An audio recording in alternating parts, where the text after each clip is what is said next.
সাবেক স্বরাষ্ট্রমন্ত্রী আসাদুজ্জামান খান কামাল ও তার সহযোগীদের বিরুদ্ধে জনবল নিয়োগ, বদলি ও পদায়নের মাধ্যমে কোটি কোটি টাকা ঘুষ গ্রহণের একটি অভিযোগ অনুসন্ধানে মাঠে নেমেছে দুদক। ক্ষমতার পালাবদলের পর কামাল ও ৫ সহযোগীর বিরুদ্ধে আসা বিস্তর অভিযোগ তদন্তে বৃহস্পতিবার ৫ সদস্যের একটি কমিটিও গঠন করেছে দুর্নীতি বিরোধী সংস্থাটি।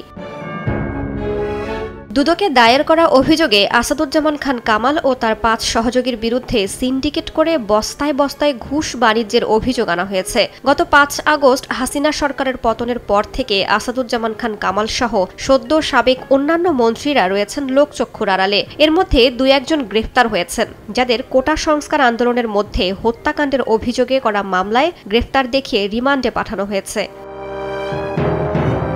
সাবেক স্বরাষ্ট্রমন্ত্রীর এখন পর্যন্ত হদিস মেলেনি। মঙ্গলবার আসাদুজ্জামান ও তার স্ত্রী লুৎফুল তাহমিনা খান এবং তাদের ছেলে মেয়ের ব্যাংক হিসাব অবরুদ্ধের নির্দেশ দিয়েছে বাংলাদেশ ফাইন্যান্সিয়াল ইন্টেলিজেন্স ইউনিট। আসাদুজ্জামানের দুর্নীতির চিত্র তুলে ধরে দুদকে দেয়া অভিযোগে বলা হয়েছে, স্বরাষ্ট্রমন্ত্রীর দায়িত্ব পাওয়ার পর থেকেই তিনি ঘুষ হিসেবে বস্তা বস্তা টাকা নিতেন। পুলিশ, মাদকদ্রব্য নিয়ন্ত্রণ অধিদপ্তর ও ফায়ার সার্ভিস থেকে এ টাকা আদায় করা হতো। এ কাজে তাকে সহায়তা করতেন বেশ কয়েকজন কর্মকর্তা। ঘুষ দুর্নীতি থেকে পাওয়া টাকা পাঠানো হতো দেশের বাইরে।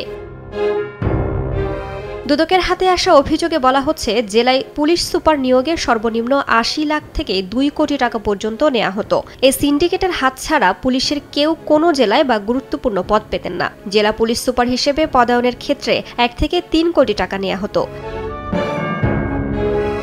কোনো এনজিওর নো অবজেকশন সার্টিফিকেট বা এনওসি নিতেও ৮০ লাখ থেকে ১ কোটি টাকা দিতে হতো বলে অভিযোগ তোলা হয়েছে। ফায়ার সার্ভিস এবং সিভিল ডিফেন্স অধিদপ্তরের নিয়োগও নিয়ন্ত্রণ করতেন কামাল ও তার সহযোগীরা। কোনো সার্কুলার হলেই মন্ত্রীর দপ্তর থেকে একটি তালিকা পাঠানো হতো। সেই মোতাবেক ফায়ার সার্ভিস তাদের নিয়োগ দিত বলে দুদকে অভিযোগ আনা হয়েছে। এ বাহিনীতে নিয়োগের জন্য জনপ্রতি ৮ থেকে ১২ লাখ টাকা নেওয়া হতো বলে অভিযোগ করা হয়েছে দুদকে।